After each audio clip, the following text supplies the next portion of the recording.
Night டின்னரா சுடுகஞ்சி தான் எடுத்துக்கிட்டேன். அதுக்கு அரிசிய மிக்ஸர் ஜார்ல நல்லா பொடிச்சுட்டு, அதுக்கப்புறம் நல்லா வாஷ் பண்ணிட்டு, தண்ணி ஊத்தி உப்பு போட்டு நல்லா வேக வச்சு, நல்லா லிக்விடா எடுத்துக்குவேன். இந்த மாதிரி வைக்கிறப்ப, நல்லா அரிசியுமே மசிச்ச மாதிரி இருக்கும். இது வேக வச்சுட்டு நம்ம அதுக்கப்புறம் மசிச்சோம்னா, அந்த அளவுக்கு நல்லாவும் இருக்காது.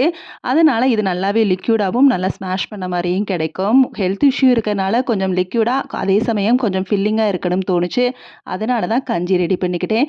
சைட் டிஷ் கூட எதுவுமே இல்ல. இது ஒரு 2 டம்ளர் குடிச்சுக்கலான்னு சொல்லி, ஹெல்த் இஷ்யூவோ அப்படி இல்லன்னா வெளி வேலைகளோ இருந்தாலோ, பாத்திரம் கழுவுனா அப்படியே எடுத்து வைக்கிறதே இல்ல. அடுத்தடுத்து கழுவி கழுவி அப்படியே மேலேயே போட்ட மாரி, அப்படியே பாத்திரத்த எடுத்து வைக்கிற வேலை ரொம்ப குமிஞ்சு போயிருந்துச்சு. ஸோ, அத எடுத்து வைக்கவே எனக்கு டைம் ஆயிருச்சு. அந்தந்த இடத்துல பிளேஸ்ல செட் பண்ணிட்டு, சுடுகஞ்சியும் குடிச்சுட்டு, 2 நாள் ஆச்சு இந்த மருதாணி வாங்கி ஃப்ரிட்ஜ்லயே கிடந்துச்சு. சரி இத எதுக்கு வேஸ்ட் பண்ணணும்னு சொல்லி, மருதாணியோட கிராம்பும், லெமனையும் நல்லா பிழிஞ்சு விட்டு எடுத்து, அதுக்கப்புறம் நம்ம கையில போட்டோம்னா சூப்பரா திக்கா பிடிக்கும். அரைக்கிறப்பயே என் கையில நல்லா பிடிச்சுக்கிடுச்சு. ஜார் வாஷ் பண்றதுக்கு லிக்விடும், ஹாட் வாட்டரும் ஊத்திட்டேன்.